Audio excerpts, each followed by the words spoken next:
আপনি যখন আপনার মহামূল্যবান কাজ ফেসবুকে স্ক্রলিং করা এটা করেন, তখন কি ফেসবুকের মধ্যে BMW, রোলেক্স বা কোনো আইল্যান্ড এগুলো দেখে আপনার মনের মধ্যে প্রশ্ন জাগে যে যদি আমার এমনটি থাকতো, আমি যদি ধনী হতে পারতাম? আপনাদের যাদের মনে অন্যদের দেখে ধনী হবার বাসনা জাগ্রত হয়, ভেতরে একটা প্রবল ইচ্ছা মনের অজান্তেই মনে উচ্চারিত হয়, তাদের জন্য আজকের এই ভিডিও শুধু আপনার ইচ্ছে নয়, সত্য ঘটনার পেছনের ঘটনাটা নিয়েও কথা বলবে। তাই ধৈর্য ধরে ভিডিওটি শেষ পর্যন্ত শুনুন। প্রথম কথা হচ্ছে, ধনীদের জীবনের শুধু বাইরের অংশটা আমরা দেখি। সোশ্যাল মিডিয়ায় আজকাল সব ইনফরমেশন অবারিত। কে একটি গাড়ি কিনেছে, কে একটি বাড়ি কিনেছে, কে সুন্দর দামি রোলেক্স ঘড়ি কিনেছে, কে বিদেশের ট্রিপে যাচ্ছে, এগুলো দেখে আমরা চমকিত হই এবং এইসব ধনী মানুষের বা শৌখিন মানুষের অবস্থা দেখে আমরা বলি কি সাংঘাতিক ব্যাপার। কিন্তু আপনি এদের ভেতরের কষ্টটাকে, পরিশ্রমটাকে অনুভব করেছেন, যে এরা কত রাত নির্ঘুম কাটিয়েছেন, দিনের পর দিন অক্লান্ত পরিশ্রম করেছেন, নিজের ছুটিটা পর্যন্ত নিতে পারেননি। এমনও হয়েছে যে নিজের বাবা মায়ের জানাজাতেও উপস্থিত থাকতে পারেননি। আপনি শুধু ফলাফলটা দেখছেন, কিন্তু তাদের ভেতরের যে জার্নিটা, কন্টিনিউয়াস এফোর্টটা, প্রচন্ড পরিশ্রমের যে ইতিহাস, সেটা আপনি দেখছেন না। ধনী হওয়া মানে কি শুধু টাকা?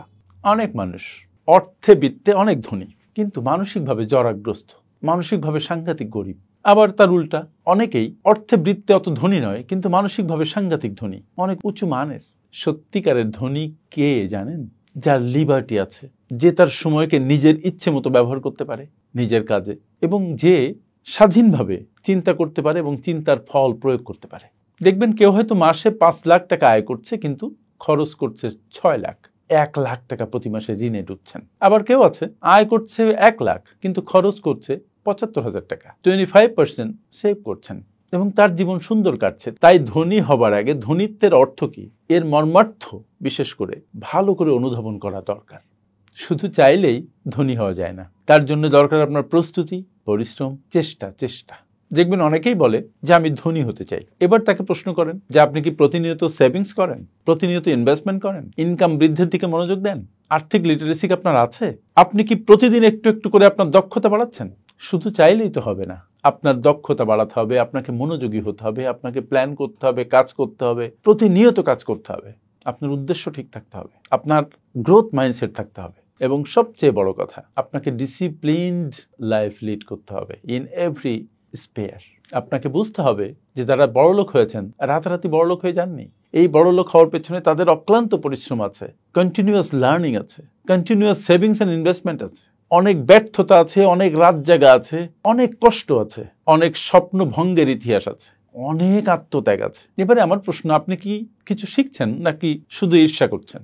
যখন আপনি কোনো ধনীর গল্প দেখেন, ধনী মানুষের সাথে মিশে নেবেন, তখন কি আপনি শুধু আফসোস করেন, নাকি তার কাজ, তার টেনাসিটি, তার দূরদৃষ্টি সম্পন্নতা, তার টাইম ম্যানেজমেন্ট, তার ধৈর্য, ব্যর্থতাকে মেনে নেওয়ার ক্ষমতা, এগুলো থেকে কিছু শেখেন?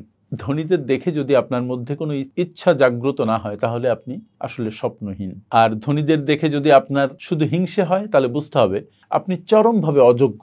আসলে আপনার অ্যাটিটিউড আর কোনো কিছুর প্রতি আপনার প্রতিক্রিয়া, এটা ঠিক করে দেয় যে আপনি কোথায় যাবেন। আপনি যদি বলেন যে ওর বাবার টাকা ছিল বলে ওর ধনী হয়েছে, তাহলে বুঝতে হবে আপনি অজুহাত খুঁজছেন। আর যদি আপনার মাথায় আসে যে ও অনেক বেশি কষ্ট করেছে, তাহলে আপনি আসলে শিক্ষা নিচ্ছেন। এটা খুব ক্লিয়ার হওয়া দরকার। আসলে আপনার মনোভাবই নির্ধারণ করে যে আপনি ধনী হবেন নাকি দরিদ্র থাকবেন। এবার একটা ইম্পর্টেন্ট কথা বলি, যে ধনীদের কিছু অভ্যাস আপনিও নিতে পারেন। ধনী মানুষেরা কি করে? তারা বাজেট করে, বাজেটকে মেনে চলে, বাজেটকে ফলো করে, তারা নিয়মিত সঞ্চয় এবং বিনিয়োগ করে, তারা সময় নষ্ট করে না, তারা ফোকাসড থাকে, তারা অন্য মানুষের অন্য টাকার বা অন্য সুযোগ সুবিধার লেভারেজ নিতে পারে, এবং সবচেয়ে গুরুত্বপূর্ণ কথা হচ্ছে তারা প্রতিদিন কিছু না কিছু নতুন করে শেখে। দে আর ভেরি ডিসিপ্লিনড। এখন প্রশ্ন হচ্ছে, আপনিও কি এমনটি করেন? আপনিও কি আপনার আয়ের একটা অংশ সঞ্চয় করেন, বিনিয়োগ করেন? আপনি কি নিজেকে প্রশিক্ষিত করার পেছনে টাকা এবং সময় বিনিয়োগ করেন? ধনী হতে চাইলে ধনীদের লাইফস্টাইল ফলো করবেন না, বরং তাদের ডিসিপ্লিনড যে অ্যাকশন, সেগুলো ফলো করুন। যাও, এখন আমার প্রশ্ন, তাহলে এতটুকু শোনার পরে আপনি কি করবেন? এখন আপনার ধনীদের দেখে ধনী হতে ইচ্ছা করতেই পারে, ইট ইজ নেভার ব্যাড।